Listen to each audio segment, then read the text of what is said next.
So it was August 12th, 2020. I wrote a letter to Mr. John Peterson, city manager of Myrtle Beach. And it says, Mr. Peterson, the purpose of my writing you is to encourage your naming or renaming a street in the city of Myrtle Beach to Maxine Street. Maxine, as a girl's name, is of Latin origin meaning greatest. It is a feminine form of Max. We all know that the men and women of the former Myrtle Beach Air Force Base who came and went included some of the greatest people our country has ever produced. Current street names honor some of them. Most of them are men, and rightfully so. The men who prepared planes and jets to support operations around the world included my father, Senior Master Sergeant Roger Lee Hill, and his name is on the wall of service at Warbird Park. In 1940 at the beginning, and from the 1950 reacquisition of the land for a United States Air Force Tactical Air Command until the 1993 deactivation, these great men brought their families to this area with them. On August 22nd, 1970, Senior Master Sergeant Hill brought his family of 6 children, ranging in age from 4 to 15 at that time. I am the 5th child. He also brought Maxine, the supporting wife and mother. I need not tell you much about the role mothers and wives of the officers and airmen at Myrtle Beach Air Force Base played, but I will mention a few things. Boy Scouts, bake sales, good news clubs, Sunday school, and sports. Our orderly society and wholesome economy on the boulevard, amusement parks, and in schools were made possible by Maxine's. We enjoyed a simple life with a strong national defense thanks to Maxine's.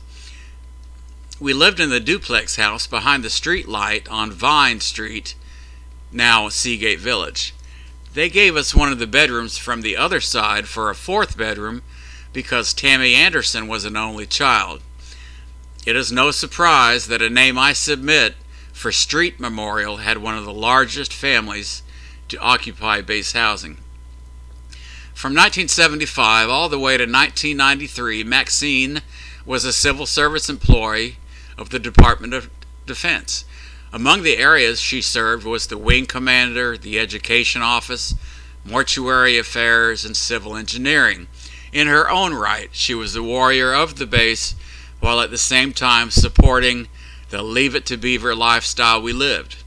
I could very well include her name on the wall of service at Warbird Park, but I won't. Senior Master Sergeant Roger L. Hill's name belongs there after 3 years of local service. Then he left for Germany. We never had that same family again. He later remarried. No, this name represents the feminine, supporting cast of warriors, the ligaments and tendons of the men of Myrtle Beach Air Force Base. Maxine was the chaperone of boulevard walks and beach visits. Maxine was the church pianist at Surfside Baptist and Sockasty Baptist Church. She was the one who took me around the Air Force Base to sell a grit newspaper, flower seeds, and greeting cards. I honor all the wives and women who ever served at Myrtle Beach Air Force Base with the name Maxine because it means the greatest. I grew up on Maxine Street, so I ask your consideration if the opportunity arises. So I sent that August 12th, 2020 to John Peterson, city manager of Myrtle Beach, and he wrote me back. Mr. Hill, thank you for your letter dated August 12th and your request to name or rename a street in Myrtle Beach after your mother Maxine. She certainly seems to be deserving of this recognition, and you make a very compelling case for remembering the wives of the airmen that served as civilian employees and kept the home fires going while their husbands were deployed.